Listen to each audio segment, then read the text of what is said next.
మరి ఈరోజు వాక్య సందేశాలకి నిర్గమకాండము 4వ అధ్యాయము 20వ వచనం. నిర్గమకాండము 4వ అధ్యాయము 20వ వచనం. మోషే తన భార్యను తన కుమారులను తీసుకొని గాడిద మీద ఎక్కించుకొని ఐగుప్తునకు తిరిగి వెళ్ళాను. మోషే దేవుని కర్రను తన చేత పట్టుకొని పోయెను. హల్లెలూయా. చూడండి చివరి మాట. మోషే ఏం చేశారట? ఏం పట్టుకోలేనట? మోషే దేవుని కర్రను తన చేత పట్టుకొని పోయెను. హల్లెలూయా. మీరు జాగ్రత్తగా వినాలంటే ఎవరు కూడా మధ్యలో మాట్లాడకూడదు. నిజంగా ఈరోజు ప్రత్యేక దినం అని నేను చెప్తున్నాను. ఎందుకు నాకు తెలియదు, కానీ చాలా ప్రత్యేకంగా ఉంది నాకైతే. కనుక శ్రద్ధగా వింటే దేవుడు సూటిగా నీతోనే మాట్లాడతాడు ఈరోజు. ఎప్పుడు కూడా ప్రతి వాక్యం కూడా దేవుని యొక్క హృదయంలోంచి పుట్టుకొచ్చినదే. మనకి దేవుడు ఆదరించి ఓదార్చే దేవుడు. కొన్ని సందర్భాల్లో మనము వినేది మనం సరైన రీతిలో వినం.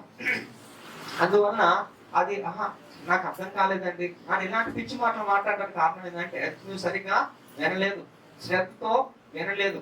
కనుక ఈరోజు దేవుడు అందరితో సూటిగా చక్కగా మాట్లాడి మీ జీవితాన్ని ఒక మలుపు తీసుకొని వచ్చే రీతిలో ఉండాలి. హల్లెలూయా.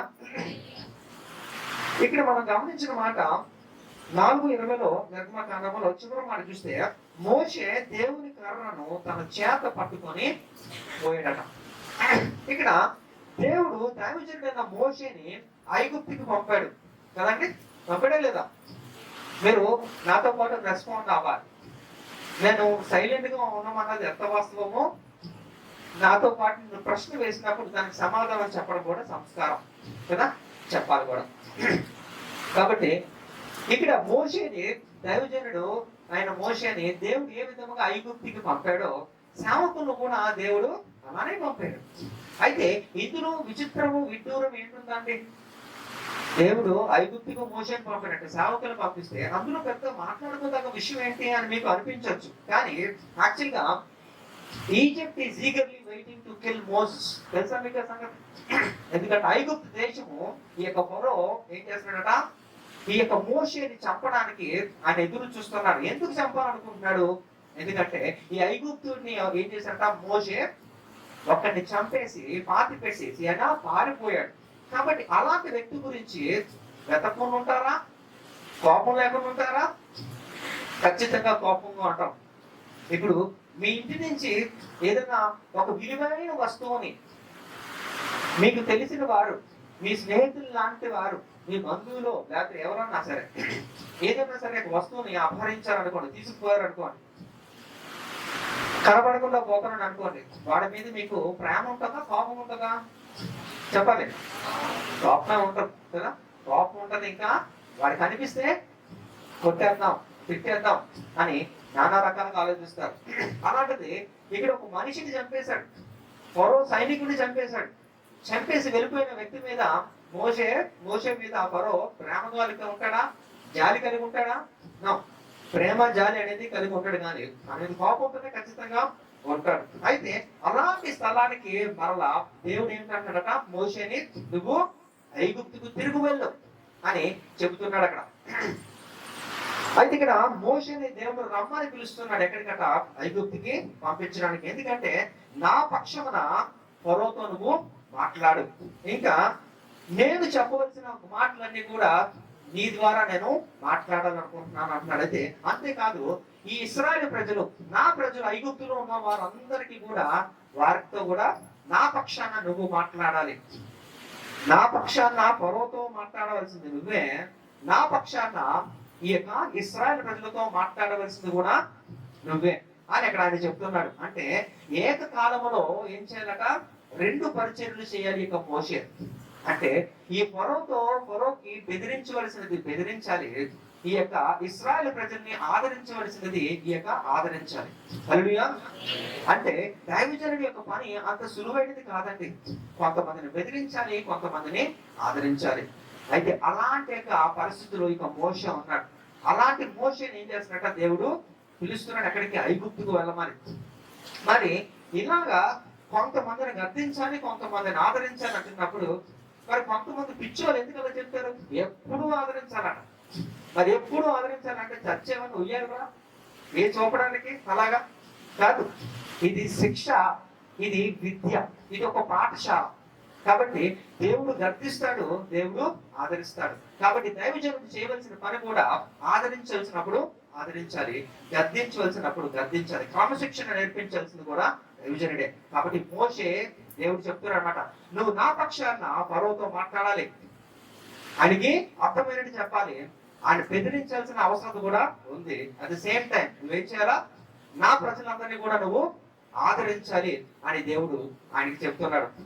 అయితే ఇక్కడ మనం ఆలోచిస్తే క్రీస్తు యొక్క సరళత నుండి తప్పించి ఏ బోధ నుంచి అన్నా సరే మనం ఏం చేయాలంటే దాన్ని ఎదిరించాలి. అంటే we need to condemn all false false teachings, అన్ని ఈ తప్పుడు బోధలు. అంటే ఎవరైతే ఈ విధంగా చెప్తున్నారో ఎప్పుడు ఆదరించాలి అంటే అది తప్పు, ఎప్పుడు గద్దించాలంటే అది తప్పే. ఆదరించాల్సినప్పుడు ఆదరించాలి, గద్దించవలసినప్పుడు గద్దించాలి. కాబట్టి ఇక్కడ దేవుడు చెప్తున్నాడు. అందుకనే ఇక్కడ అపోస్తలుడు పౌలు కూడా ఒక మాట మనం చూడొచ్చు. ఇక్కడ క్రీస్తు యేసు సరళత నుండి తప్పించి ఏ బోధ నుంచి అన్నా సరే మనం ఏం చేయాలట? దాన్ని ఖండించవలసి ఉన్నది. అందుకనే ఆయన ఈ యొక్క లేఖనంలో ఈ విధంగా రాస్తున్నాడు. ఒకసారి చూద్దాం. ఇక్కడ 2 కొరింథీ 11వ అధ్యాయము 3వ వచనం చదవాలి, దయచేసి త్వరగా చదవాలి. 2 కొరింథీ 11వ అధ్యాయము 3వ వచనం.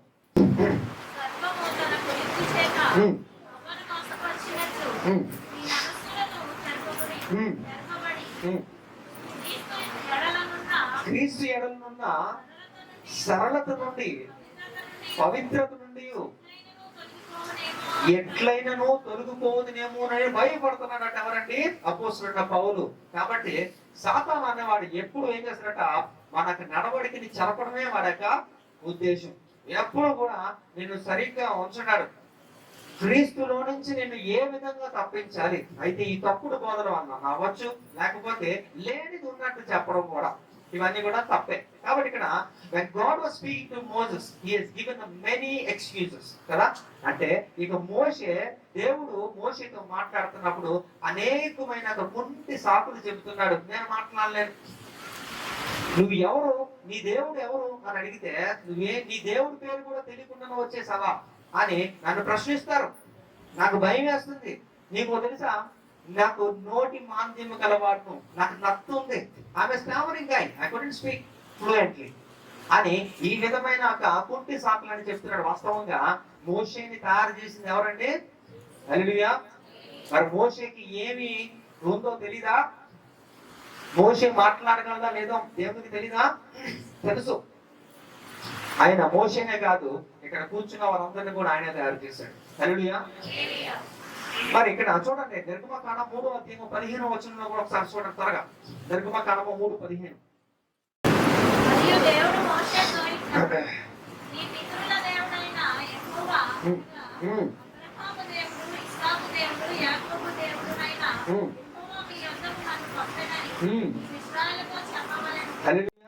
మోషే అంటున్నాడు, నేను ఏమని చెప్పాలా, అడ్రస్ ఏమని చెప్పాలా, నువ్వు ఎవరు అని అడిగితే నేనేం చెప్పను.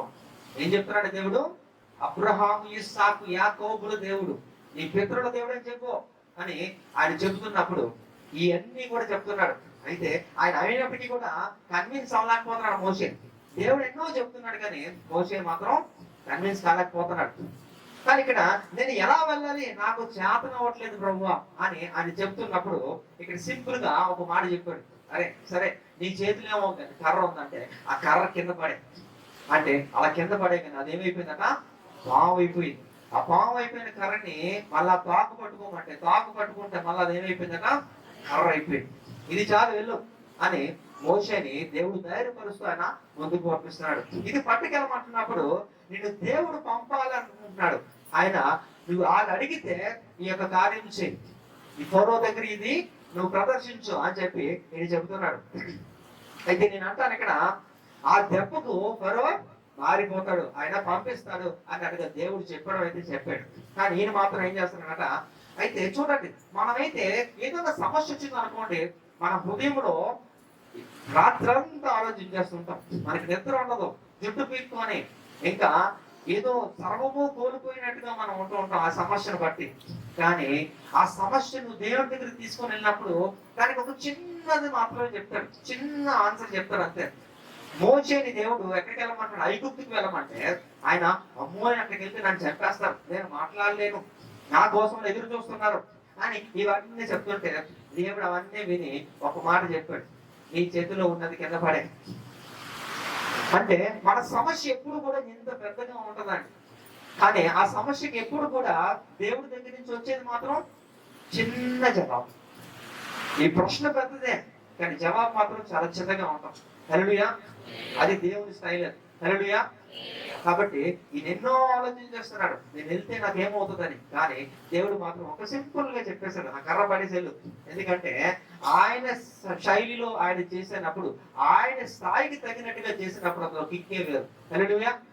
అంటే అది ఎవరు ఊహించలేరు, అసలు ఇలా కూడా అవుతుందా అని అనుకుంటాం, కానీ దేవుడు అలాంటివి చేస్తారు. అందుకనే మన దేవుడికి చాలా పేర్లు ఉన్నాయి. అందులో ఆశ్చర్యకరుడు అనండి, హల్లెలూయా కదా.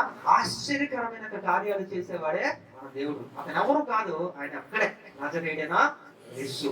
కాబట్టి ఆ దేవుడు మనకు ఉంటున్నప్పుడు నువ్వు ఎందుకు అలా భయపడుతున్నావు? కాబట్టి ఈ యొక్క ఉదయకాల సమయంలో మనము వినవలసింది, మనం నేర్చుకోవాల్సింది ఏంటో సూటిగా దేవుడు మొత్తం మాట్లాడుతున్నాడు. అయితే అతను అనేక సంవత్సరాలు ఏం చేస్తాడు కదా, అనేక సంవత్సరాలు గొర్రెల వెనకాల తిరుగుతున్నాడు. ఎవరండి? మోషే గొర్రెల వెనకాల తిరుగుతున్నాడు. వాటిని మేపుతూ వాటిని ఏం చేస్తున్నాడట, ఉపయోగపడే ఆయన చేతిలో ఉన్న ఒక కర్ర. ఆ కర్ర దేనికి ఉపయోగపడుతుందండి? ఈ యొక్క గొర్రెల్ని లైన్ లో పెట్టడానికి, క్రమశిక్షణలో పెట్టడానికి, వాటిని కొట్టడానికి, గొర్రెలను దులపడానికి, ఇంకా ఇలాంటి వాటి కొరకే ఈ యొక్క మోషే వాడుతున్నాడు. అయితే ఎప్పుడో నరకి వేయబడిన కర్ర ఆయన చేతికి వచ్చింది, అది పూర్తిగా ఎండిపోయింది, అది జీవము లేదు. ఇప్పుడు ముసలి వాళ్ళు వాడుతున్న కర్ర ఎవరన్నా ఉన్నారండి ఇక్కడ? కర్ర వాడుతున్న ముసలి వారు ఎవరున్నారా? ఎవరు వాడలేదా? అందరూ జిమ్కి వెళ్తున్నారు బాగా. హల్లెలూయా. అయితే మీరు గమనిస్తే వారి చేతిలో ఉన్న కర్ర అది పూర్తిగా ఎండిపోయింది కర్ర, దాంట్లో జీవము లేదు. అది ఎందుకంటే చెట్టు నుంచి నరికి వేయబడి ఎప్పుడో సెపరేట్ చేస్తారు దాన్ని, ఎంతో కాలం కింద సెపరేట్ అయిపోయి ఉంటది. ఇంకా దాన్ని ఎండబెట్టి ఆ తర్వాత అది మీ చేతిలోకి వచ్చి ఒక కర్రగా మీకు ఒక దండిగా ఉంటది. అలాంటి కర్ర ఇక్కడ ఎవరి చేతిలో ఉందట? మోషే చేతిలో ఉంది. దాన్ని ఎలా వాడుతున్నాడు చూడండి. అయితే ఆ కర్రను పట్టుకొని దేవుడి దగ్గరికి వెళ్ళాడు. చాలా కాలంగా వాడుతున్న కర్ర. అంటే నేను మీకు తెలుసు, మోషే మిద్యాన దేశంలోకి వెళ్ళి ఎన్ని సంవత్సరాలు ఉన్నాడండి? చెప్పాలి. 40 సంవత్సరాలు కదా. 40 సంవత్సరాలు అంటే అది మాటలా? మనకి ఆల్మోస్ట్ ఒక 3 అంకుల జీవితం, అవునా? 3/4 ఆఫ్ అవర్ లైఫ్. కాబట్టి 3 అంకుల జీవితం 40 సంవత్సరాలు. అంటే ఆ 40 సంవత్సరాలు కూడా ఆయన ఏం చేస్తున్నాడా? ఈ కర్రనే వాడుతున్నాడు. ఆయన ఆ కర్రనే పట్టుకున్నాడు కదా. మన ముందున్న ఛాలెంజ్ ఏంటంటే, మరణకరమైన పరిస్థితుల ఏంటి నీ పరిస్థితి నాకు తెలియదు, కానీ ఇక్కడ చూస్తే ఈ ఫరోకి అయితే అవతల ఫరో యువతల 30 లక్షల మంది ప్రజలు, ఇక్కడ ఎంతమంది దగ్గరకు కూడా ఈ కర్ర పట్టుకొని వెళ్ళాలా? దేవుడు అంటున్నాడు ఈ యొక్క మనకు మూలవాక్యంలో నిర్గమకాండము 4:20 చివరి మాట ఏంటంటే, మోషే దేవుని కర్ర పట్టుకొని చేత పట్టుకొని వెళ్ళిపోయాను అని ఉంటుంది. అంటే అంత క్రూరుడైన ఫరో దగ్గరికి వెళ్ళడానికి నన్ను ఏమిచ్చి పంపిస్తున్నావు? నువ్వు ఒక కర్ర ఇచ్చి పంపిస్తున్నావు. కనీసం యుద్ధానికి వెళ్తున్నప్పుడు సరే కర్రలు పట్టుకుని వెళ్తారండి, కత్తులు పట్టుకుని వెళ్తారు, అవునా? రాజుల యుద్ధంలో కత్తులు పట్టుకుంటారా, కర్రలు పట్టుకుంటారా? కత్తులేనా? కానీ అంత పెద్ద సైన్యంలో, అంత పెద్దగా ప్రజలు ఉంటున్న దేశంలో వాటిని ఎదిరించడానికి, ఫరోను ఎదిరించడానికి ఒక్క కర్రను పట్టుకొని దేవుడు వెళ్ళమంటున్నారు ఇక్కడ.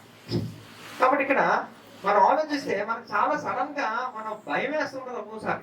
ఎందుకంటే అక్కడ పరిస్థితి అయితే చాలా ఘోరంగా ఉంది, కానీ నువ్వు మాత్రం చాలా సులువుగా చెప్పేస్తున్నావు, చాలా ఈజీగా చెప్పేస్తున్నావు. అందుకే అంటారు అన్నమాట, చెప్పడం సులువు అండి, చేయడం కష్టం కదండి. ఈ మాట వినే ఉంటారు, మీరు కూడా అనే ఉంటారు చాలా మందితో. చెప్పడం సులువే కానీ చేయడం చాలా కష్టం అంటారు. కానీ అదే పరిస్థితిలో ఉన్నాడు ఇక్కడ మోషే కూడా. ఇలాంటి క్రూరుడి దగ్గరికి మరలా నన్ను కేవలం ఒక కర్ర తీసుకుని అనమంటున్నారే అని ఆయన అంటున్నాడు ఇక్కడ. కాబట్టి ఇక్కడ మోషే తన భార్య బిడ్డలను ఏం చేస్తాడంటే గాడిదని ఎక్కించి అతడు దేవుని కర్ర చేత పట్టుకొని వెళ్ళిపోయాను. హల్లెలూయా. కాబట్టి ఇక్కడ మోషే ఏం పట్టుకెళ్ళాడు ఇక్కడికి? ఐగుప్తికి మోషే ఏం పట్టుకెళ్ళాడంటే మిద్యాన దేశం నుంచి ఒక రికమెండేషన్ లెటర్ పట్టుకెళ్ళాడా? ఏం తీసుకుని వెళ్ళాడు? జస్ట్ ఒక కర్ర. చెప్పండి, ఏం తీసుకెళ్ళాడట? కర్ర. ఒక కర్రనే తీసుకుని వెళ్ళాడు. కాకపోతే అయితే Moses has too many genuine reasons to deny కదా. అంటే మోషేకి అనేకమైన సమంజసమైన ప్రశ్నలు ఉన్నాయి, కారణాలు ఉన్నాయి ఏంటట వెళ్ళకుండా ఉండడానికి. కానీ దేవుడు మాత్రం అవేమీ పట్టించుకోవట్లేదు. దేవుని యొక్క స్టైల్ ఏంటంటే జాగ్రత్త వినాలి, మాట్లాడదు. మనం నువ్వెన్నన్నా చెప్పు, అన్ని చెప్పిన తర్వాత అన్ని వినేసి వెళ్ళు అంటాడు, చెయ్యి అంటాడు. నువ్వెన్నన్నా చెప్పు, ఫైనల్ గా దేవుడు ఏం చేయాలనుకుంటున్నాడో, ఏం చేయించాలనుకుంటున్నాడో అదే జరుగుతుంది, అదే చేస్తాను. మోషే ఎంత పెద్ద లిస్ట్ తీశాడు.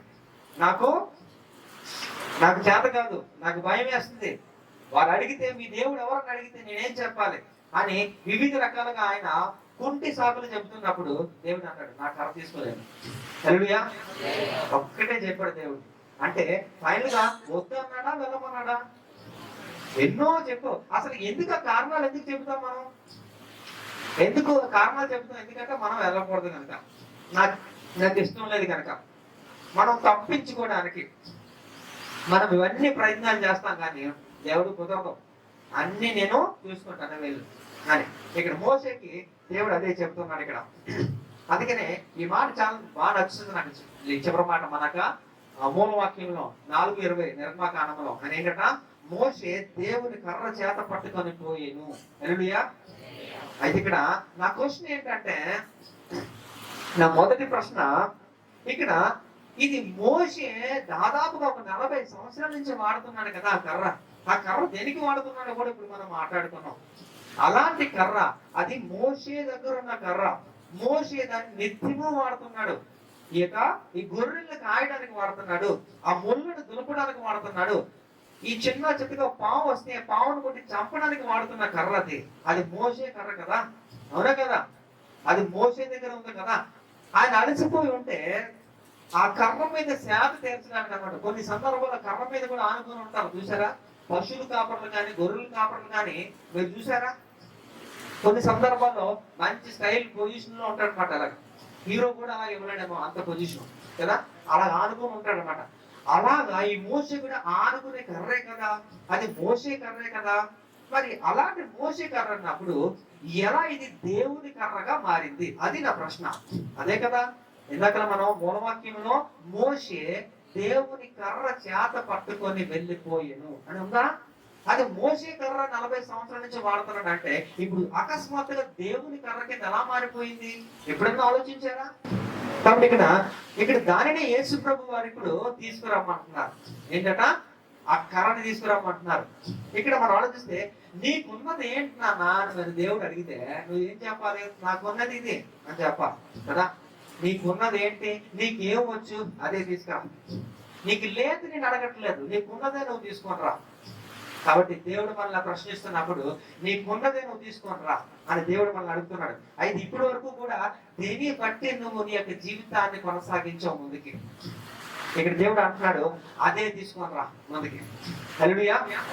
నువ్వు ఏది పట్టుకొని ఇప్పటి వరకు నీ జీవితంలో ముందుకు వెళ్ళిపోతున్నావు అదే నా దగ్గర తీసుకొని రా చాలు అంటున్నాడు ఇక్కడ. కాబట్టి యేసుప్రభు అంటున్న మాట అది దేవుని కర్ర. చెప్పండి, అది దేవుని కర్ర. దేవుని కర్రగా అది ఎప్పుడైందన్న. కాబట్టి ఇక్కడ వాడినంత కాలం కూడా అది అవ్వలేదు. ముళ్ళను దులుపుతున్నప్పుడు అది కర్రగా, అది దేవుని కర్రగా మారలేదు. అది ఈ పావులో చితకొడుతున్నప్పుడు దేవుని కర్రగా మారలేదు. ఇది నువ్వు ఈ యొక్క గొర్రెలను కొడుతున్నప్పుడు కూడా అది దేవుని కర్రగా మారలేదు. ఇంకా దానిపైన ఆడుకున్నప్పుడు కూడా అది దేవుని కర్రగా మారలేదు. కానీ అది ఎప్పుడైతే దేవుని యొక్క పాదముల దగ్గర పడవేశాడో అది దేవుని కర్రగా మారింది. హల్లెలూయా.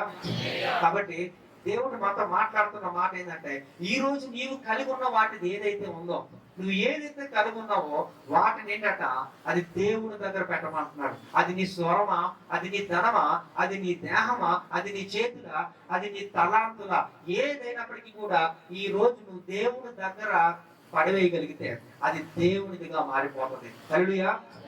కాబట్టి ఇక్కడ దేవుడు చెప్తున్న విషయాన్ని మనము సులువుగా తీసుకోకూడదు, ఈజీగా తీసుకోకూడదు, పర్వాలేదులే అనుకోకూడదు.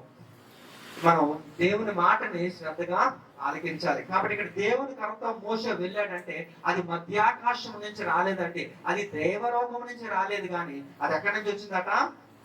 రోజంతా తన వాడుతున్న కర్రే, రోజంతా 1-2 రోజులు కాదు, 40 సంవత్సరాల నుంచి వాడుతున్నాడు దేవుడు. అది ఆ మోషే, అదే ఆ కర్రని ఇప్పుడు ఏమైందట, అదే దేవుడు తీసుకొని రమ్మంటాడు.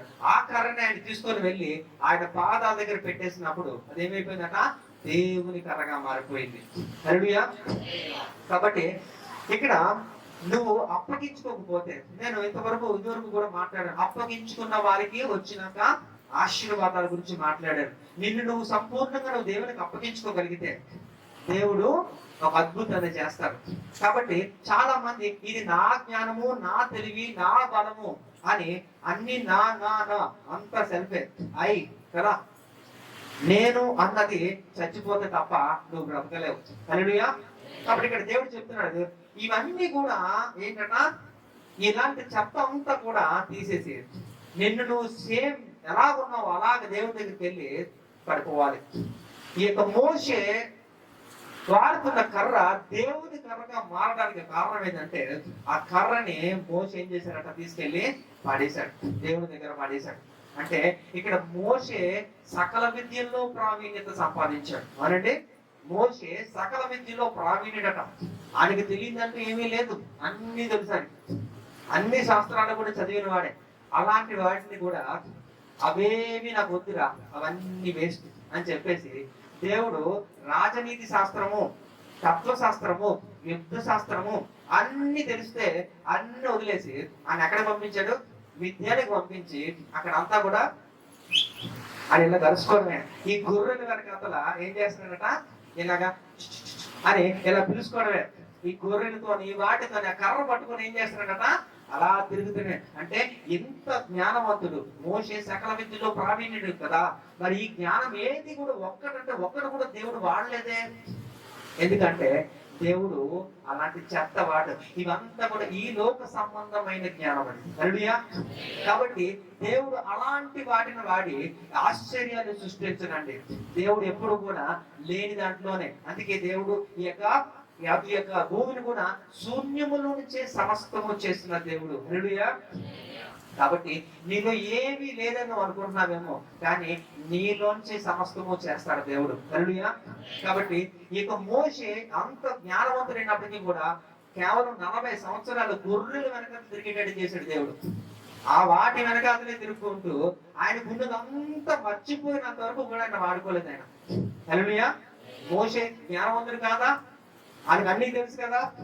మీకు మోషే గురించి చరిత్ర చెప్పాలంటే చాలా ఉంది, కానీ సమయం మనకి లేదు కనుక ఆయన యుద్ధము చాలా నైపుణ్యత ఉంటుంది.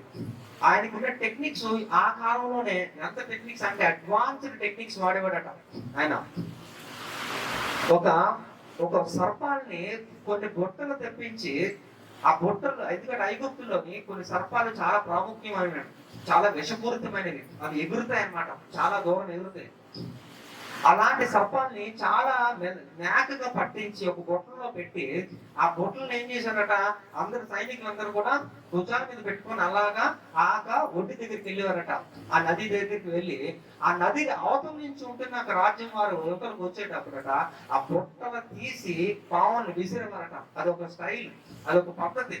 అలా విసిరినప్పుడు అది వెళ్ళి కరెక్ట్గా వెళ్ళి ఇక్కడ పేక దగ్గర పట్టేస్తుంది. అది కొట్టగానే వెంటనే చచ్చిపోతారు. అలాగా మంచి మెలకువలతో యుద్ధ నైపుణ్యం తెలిసిన వాడు, చాలా జ్ఞాని. ఇలాంటి వాడిని ఏం చేశారట, గొర్రెలు కాసుకోవడానికి పంపించాడు. 40 సంవత్సరాలు ఏమి కూడా ఆయన గుర్తు లేదు. ఆయనక యుద్ధ తంత్రములు గాని, రాజనీతి గాని, అర్థశాస్త్రము గాని ఏది కూడా గుర్తు లేకుండా దేవుడు చేసిన తర్వాతే ఈ మోషేని మరలా ఐగుప్తుకు పంపించాడు. హల్లెలూయా. అంటే నువ్వు హీరోగా అనుకుంటున్నదేమో, నేను జీరోని చేసిన తర్వాతే దేవుడు వాడుకుంటాడు. హల్లెలూయా. అది దేవుని స్టైల్. అది హల్లెలూయా. కాబట్టి మనం ఆలోచన చేస్తే, అయితే నువ్వు అనుకుంటున్నావేమో ఇక్కడ ఆయన పాదాల దగ్గర ఏమి పెట్టాలో నీకు తెలిసిపోయి ఉంటది ఈ పాటికే కదా.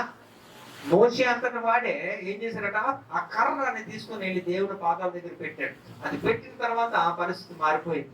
కనుక ఈ యొక్క వాక్యం వింటున్నా నీవు ఇప్పటికి నీకు తెలిసిపో ఉండాలి, నువ్వు దేవుని పాదాల దగ్గర ఏమి పెట్టాలో. అయితే నువ్వు అనొచ్చేమో, నేను దేవుని పాదాల దగ్గర పెట్టేది వేరే ఉన్నాయండి, లాకర్ లో పెట్టేవి వేరే ఉన్నాయండి, పాకెట్ లో పెట్టేవి వేరే ఉన్నాయండి. How can you ask me to get everything in Jesus feet? దేవుని యొక్క పాదాల దగ్గర అన్ని తెచ్చి ఎలా పెట్టగలను అంటే, పెట్టాలి. దేవుని దగ్గర పెట్టకపోతే నీకంటూ ఒక సెపరేట్ రిజర్వేషన్స్ పెట్టుకుంటే, I don't want Jesus to enter into my personal space అనుకుంటే, దేవుడిని నీ యొక్క హృదయంలోకి ఆహ్వానించలేనంతగా నీకంటూ ఒక రిజర్వ్ చేసుకుని అక్కడ ఇంకెవరినో ప్రతిష్ఠిస్తే ఈ రోజు అది వర్కౌట్ అవ్వదు.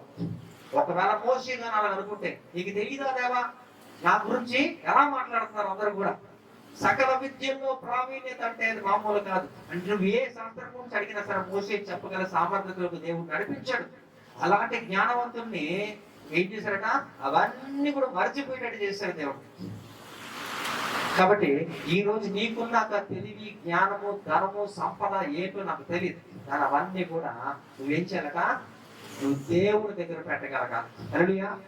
అవన్నీ విడిచిపెట్టి నువ్వు దేవుని దగ్గరికి నువ్వు రాగలిగితే, నువ్వు దేవుని పాదాల దగ్గరికి రాగలిగితే, దేవుడు నిన్ను వాడుకునే పరిస్థితి చాలా అద్భుతంగా ఉంటుంది.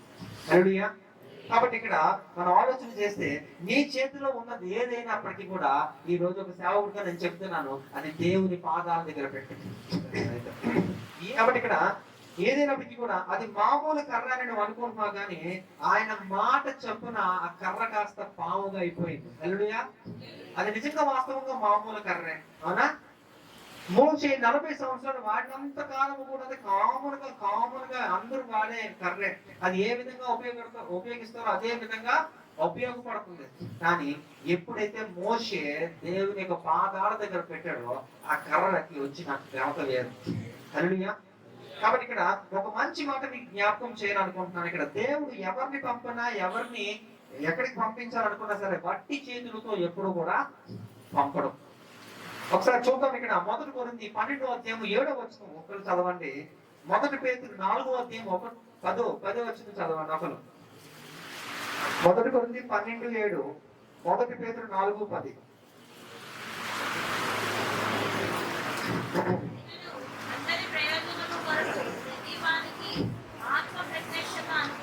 హల్లెలూయా. ప్రతి వారికి కూడా ఆత్మ ప్రత్యక్షత అంటే, దేవుడు సృష్టించిన ప్రతి వారికి కూడా ఏదో ఒకటి దేవుడు ఉంచాడు. ఇంకా 1 పేతురు 4:10.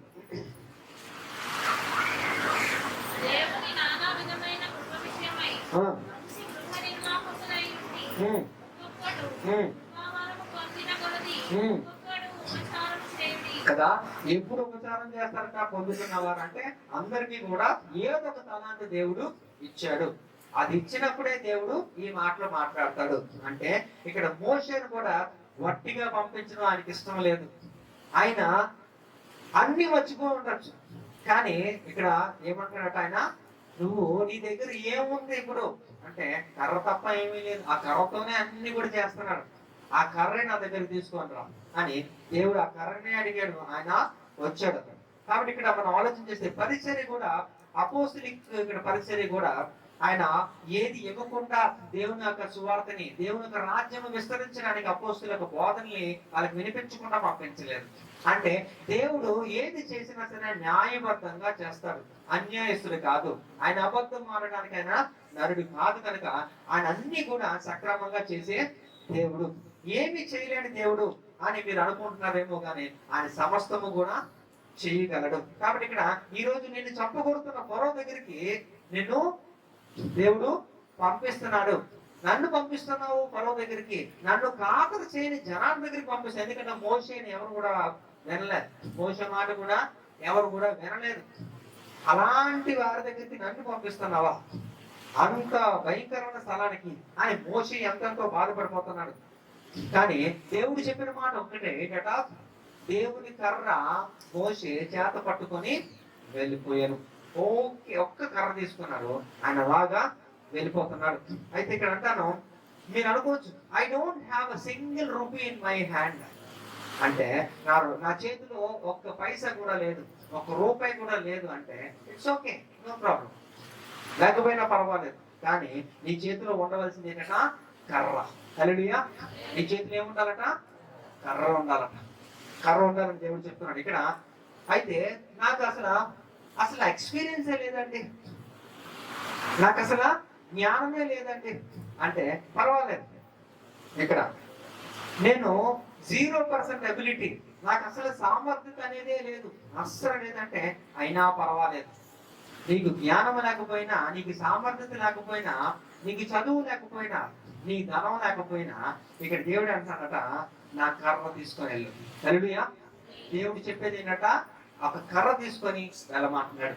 కాబట్టి ఇక్కడ నేను అంటాను, ఇక్కడ మోషే యొక్క పరిచర్యలో ఇక్కడ చూస్తే, మోషే చేసిన పరిచర్యలో అంతకు ముందు ఎప్పుడు కూడా ఏ అద్భుతము చేసిన వాడు కాదు మోషే. చేశాడా?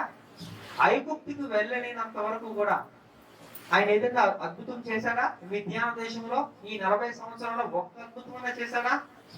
లేదు, ఒక్క అద్భుతము చేయలేదు. కనీసము ఎవరన్నా అద్భుతాలు చేస్తున్నప్పుడు మోషే చూశాడా? చెప్పలేదు. చెప్పాలి నోటితో గట్టిగా. ఈ మిథ్యా దేశంలో 40 సంవత్సరాలు అంటున్నప్పుడు ఒక్క అద్భుతము మోషే చేయలేదు.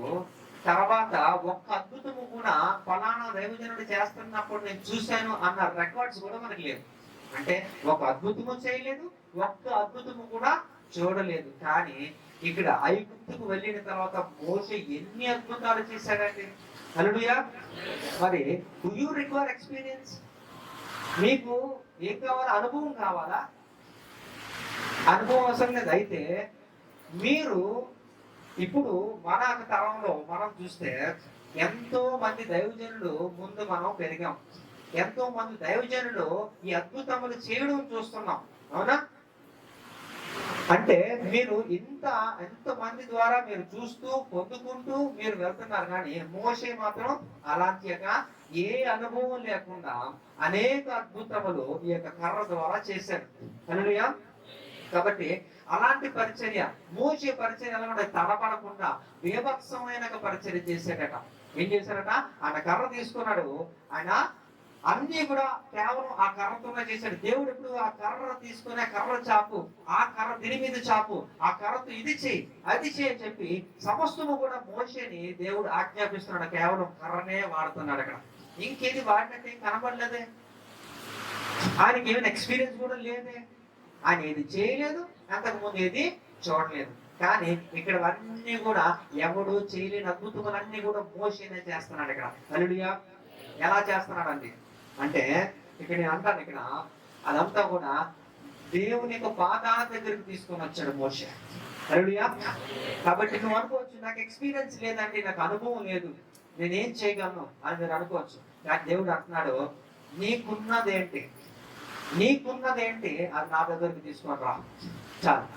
నా దగ్గరికి తీసుకొని వస్తే నేను చేస్తాను. కాబట్టి ఇక్కడ మనం ఆలోచన చేస్తే ఆ ఎక్స్పీరియన్స్ అనేది మనకి అవసరం లేదు. దేవుని విషయంలో నీకు ఆత్మ నడిపింపు ద్వారా వెళ్ళగలిగితే దేవుడు నేను బహుగా వాడుకుంటాడు. ఇక్కడ ఇంకొక వ్యక్తి కూడా ఉన్నాడండి. ఆదికాండము 32వ అధ్యాయము 10వ వచనం ఒకసారి చూద్దాం.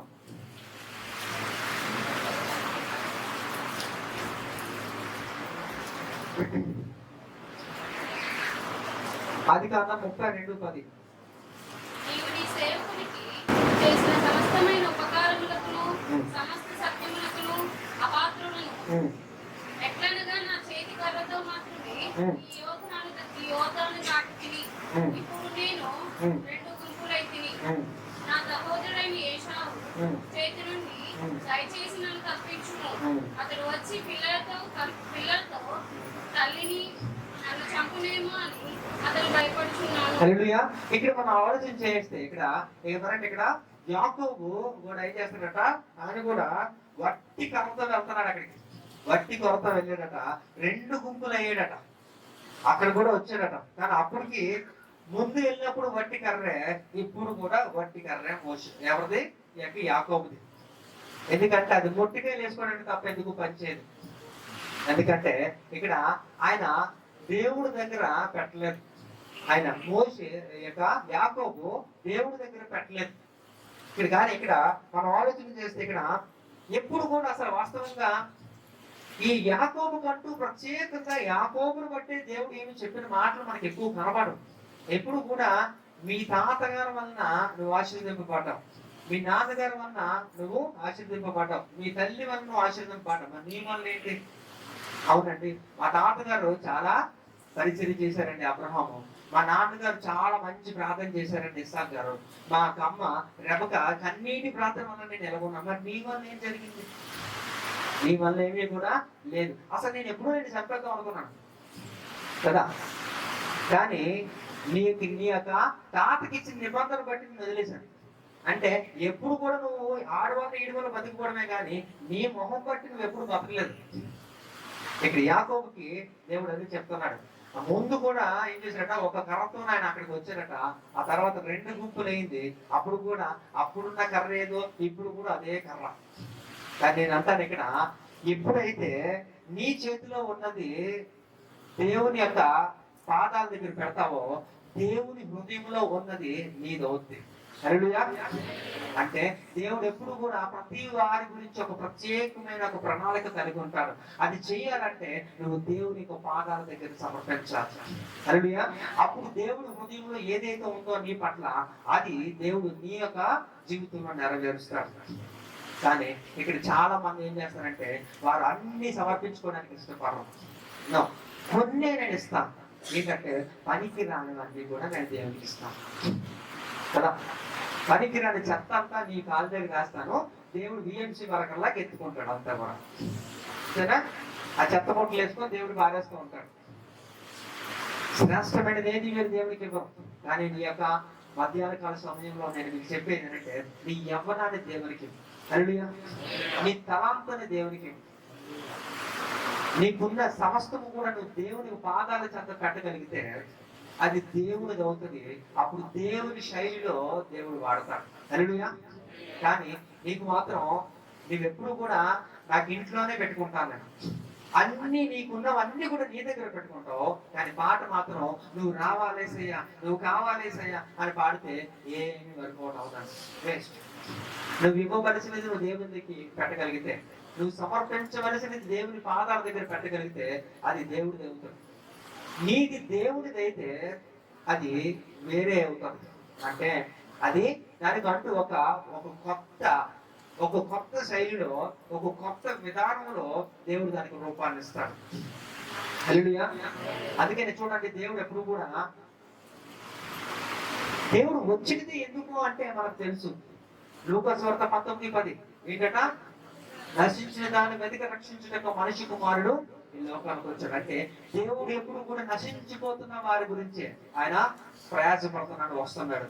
ఇంకా పాపులను రక్షించడానికి యేసు ప్రభు వారి లోకానికి వచ్చారు. కాబట్టి మీరు మంచిగా ఉంటే మీ గురించి ఆయన రక్తం చిందించవలసిన అవసరం లేదు. కానీ ఇక్కడ ఆయన మన కొరకు అంత త్యాగమై అన్ని చేయగలుగుతున్నప్పుడు నువ్వు దేవుని కొరకు చిన్నది చేయలేవా? ఆయన పాదాల దగ్గర పెట్టలేవా? పెట్టవలసిన నువ్వు పెట్టగలిగితే నువ్వు చూడవలసిన ఆశీర్వాదం నువ్వు చూస్తావు. హల్లెలూయా. కాబట్టి మనంతా కూడా ఏం చేయాలట, మనకున్నదంతా కూడా మనము ఎవరి దగ్గర పెట్టాలా? మీ అమ్మ దగ్గర పెట్టాలా, మీ నాన్న దగ్గర పెట్టాలా, మీ బాస్ దగ్గర పెట్టాలా? చెప్పండి మరి. దేవుడి దగ్గర పెట్టాలి. హల్లెలూయా. కాబట్టి ఇప్పుడు మన ముందున్న ఆశ ఏంటట, మనదంతా కూడా ఆత్మకత అవ్వాలి. హల్లెలూయా. అదే కదా సింపుల్. ఆ క్వశ్చన్కి ఆన్సర్ దొరికేసింది మనకి. 40 సంవత్సరాల నుంచి మోషే వాడుతున్న కర్ర, ఆయన అనేక విధాలుగా దాన్ని వాడుతున్నాడు. చులకనైపోయిన కర్ర ఒక విధంగా చెప్పాలంటే, అంటే దాన్ని కొట్టి కొట్టి కొట్టి కూడా అది కింద అరిగిపోయి ఉంటది కూడా, అవునా? అలాంటి కర్ర ఇక్కడ ఏం చేస్తున్నాడ, దేవుని దగ్గర పెట్టాడు. దేవుడి దగ్గర పెట్టినప్పుడు దానికి ఉన్నాక పరిస్థితే మారిపోయింది. కాబట్టి ఇక్కడ ఈ వాక్యోపదేశం వింటున్నా నువ్వు కూడా అర్థం చేసుకోవాలి అట. ఈ రోజు నువ్వు దేవుని పాదాల దగ్గర ఏమి పెట్టాలని నువ్వు సిద్ధపరచుకున్నావు. హల్లెలూయా. కాబట్టి ఇక్కడ మనం తెలుసుకోవాల్సింది ఏంటంట, మనము ఎప్పుడు కూడా దేవుడి కొరకు రెడీగా ఉండాలి. అంటే నువ్వు ఈ యొక్క మధ్యాహ్న కాల సమయంలో ఈ యొక్క ఉపదేశాన్ని వింటున్నా నువ్వు దేవుని పాదాల దగ్గర ఏది పెట్టదలుచుకున్నావో నాకు చెప్పాలి. ఆడెవడు అన్నాడట మాస్క్ పెడతాడట, కానీ దేవుని కరుణ రాకూడదు కదా. కడదాం మాస్క్. హల్లెలూయా. దేవుని కరుణ రాదు. హల్లెలూయా. కాబట్టి ఇక్కడ ఈ రోజున ఎందుకు పనికిరాని కర్ర అనుకుంటున్న కర్ర ఇక్కడ ఏమైందట, భీకరమైన అద్భుతాలు. ఆకాశం తెరవబడింది. ఈ బండను బద్దలు కొట్టి నీళ్లను ఉపకరింపజేసింది. ఇంకా ఈ యొక్క సముద్రాన్ని 2 పాయలుగా చేయగలిగింది. మన్నాను కురిపించగలిగింది. ఇలాంటి 1, 2 కాదండి, అనేక అద్భుతములు కేవలం ఆ కర్రతోనే దేవుడు చేయించాడు. అది ఎవరి కర్రగా అయింది? అది దేవుని కర్రగా మారిన తర్వాతే అలాంటి అద్భుతములకు ఒక హేతువుగా మారిపోయింది. హల్లెలూయా. కాబట్టి ఈ రోజు నీ జీవితం కూడా ఎలా అయిపోవాలట, దేవుని యొక్క సముఖములో ఈ యొక్క వాక్యం వింటున్న వారందరూ కూడా మిమ్మల్ని మీరు సిద్ధము చేసుకొని మీరు దేవుని హృదయంలో, దేవుని యొక్క సన్నిధిలో, దేవుని పాదాల దగ్గర మీరు పెట్టగలిగితే మీరే ఒక కారణం అయిపోతారు. అద్భుతానికి నిలవ ఎవరంటే, నిలయమంటే అది రెజరెక్టెడ్ క్రైస్ట్ మినిస్ట్రీ సంఘ సభ్యులే అనాలి. హల్లెలూయా. కాబట్టి చూడండి, ఎవరిని అడిగినా సరే మనకంటూ ఒక అడ్రస్ ఉంది. హల్లెలూయా. మన అడ్రస్ మనం ఎప్పుడు కూడా మర్చిపోకూడదు. అయితే అక్కడికి వెళ్ళినప్పుడు నేను చూసుకుంటానండి, మన పౌరసత్వం అది కదా అని నాకేమీ శుభార్త చెప్పదు. ఎక్కడున్నప్పుడే మనం అడ్రస్ పసిగట్టగలిగితే అది అప్పుడు నీకు అది వర్తిస్తుంది. హల్లెలూయా. కాబట్టి ఇక్కడ మనం ఆలోచించాలి, సకల అద్భుతములకు కూడా నీవే మూలాధారముగా మారిపోవాలి. హల్లెలూయా. ఇక్కడ మోషే ఇంతకు ముందు ఎప్పుడు చూడలేదు, చేయలేదు, కానీ ఇప్పుడు అద్భుతాలన్నీ కూడా మోషే అకౌంట్ లోనే ఉన్నాయి. అవునా కదా? నేను అంటాను, the biggest miracles ever done అంటే అది ఓన్లీ మోషేనే. ఒక మోషేనే బైబిల్లో అత్యధికమైన అద్భుతాలు, పెద్ద అద్భుతాలు కూడా చేసింది మోషేనే. ఇంకెవడు చేయలే, అంత అద్భుతాలు ఎవడు చేయలేదు. ఆ అద్భుతాల గురించి శాస్త్రవేత్తలు లెక్కలు కడితే మనకి మైండ్ పోతుంది అనమాట. అంటే అది ఎన్ని టన్నులు, రోజుకి 15 లక్షల టన్నులు నీరు తాగేవారట. సింపుల్. ఒక పూటకి ఎవరు? ఈ 30 లక్షల మంది 15 లక్షల టన్నులు నీళ్లు తాగేవారట. అన్ని నీరు ఉత్పత్తి చేయాలంటే ఎలాగండి? ఎన్ని ట్యాంకర్లతో మనం తీసుకుని వెళ్ళగలం? ఎంత ఖర్చు అవుతుంది? అది అవుతుంది అసలు? సింపుల్ గా అరే కర్ర తీసుకో, మాట్లాడుకోడు, మాట్లాడు అంటే ఆయన ఎలా చేస్తున్నా, కర్ర తీసుకుని వెళ్ళి కొడుతున్నాడు, మాట్లాడుతున్నా, నీళ్ళు వచ్చేస్తున్నా, అందరూ తాగేస్తున్నాను. పోనీ అదన్నా మన వారం రోజులు, ఒక 2 రోజులు, 3 రోజులు అంటే కానీ 40 సంవత్సరాలు. ఎంత అండి? 40 సంవత్సరాలు. మరి ఇది కాదు అద్భుతం, అది తిండి. ఇప్పుడు ఏదన్నా మీ ఇంటికి చుట్టాలు వచ్చారనుకోండి, ఒక 10 రోజులు ఉన్నారనుకోండి, ఒక 100 మంది వచ్చి, మీ పరిస్థితి ఏంటి? ఏమవుతాక ఇల్లు వచ్చిన పారిపోతారా? చేయలేం. కానీ ఇంతటి బాధ్యత అంతా కూడా ఒక మోషే మీద ఉంది. ఆ మోషే కూడా చేసినంతా కూడా ఒక్క కర్రతో చేశాడు. హల్లెలూయా. ఇంతకు మునుపటి మోషే కర్ర ఇప్పుడు అది దేవుని కర్రగా మారింది. హల్లెలూయా. కాబట్టి ఈ రోజు వాక్యం వింటున్నా నువ్వు కూడా ఇప్పటి వరకు కూడా నువ్వు నీ స్వరం పెద్దగా వాడలేదా దేవుని కొరకు? నీ తలాంతులేమి వాడలేదా? నీ చేతులేమి కూడా దేవుని యొక్క పనిలో వాడబడలేదా? నీ దేహంతో దేవునికి ఆ ఉపయోగకరమైన, ప్రయోజనకరమైన ఏమీ కూడా చేయలేదా? కానీ నేను అంటాను, ఈ రోజు వాటిని అన్నిటి కూడా దేవుని పాదాల దగ్గర పెట్టు, అది దేవుడిది అయిపోతుంది. హల్లెలూయా. నువ్వు దేవుని పాదాల దగ్గర పెట్టగలిగితే దేవుడు హృదయంలో ఉన్నది అది నీ జీవితంలో నెరవేరుతుంది. హల్లెలూయా. కాబట్టి ఈ సత్యాన్ని తెలుసుకున్న వారంతా కూడా మీరేం చేయాలట, నిన్ను నువ్వు సిద్ధపరచుకోవాలి. దేవుని పాదాల దగ్గర పెట్టడానికి నిన్ను నువ్వు సిద్ధం చేసుకోవాలి. నువ్వు సిద్ధం చేసుకోగలిగితే విజయం నీదే. హల్లెలూయా. సమస్త వాటిని కూడా దేవుడు ఏం చేస్తాడట, సాధ్యపరుస్తాడు. నువ్వు అనుకోవచ్చు, లేదు నాకు ఇది చాలా ఇది అవ్వట్లేదు, ఇది ఎప్పటి నుంచో పెండింగ్ ఉండిపోయింది, ఇది అలానే ఉండిపోయింది, ఎప్పుడు సమస్య ఎప్పుడు ఇంతే, నేను కష్టపడుతున్నా సరే అదంతా కూడా ఏంటట ఒక చిల్లు సంచులు వేసినట్టు అయిపోతుంది. అయితే నేను అంటాను, నువ్వు పెట్టాల్సింది పెట్టట్లేదు దేవుని దగ్గర.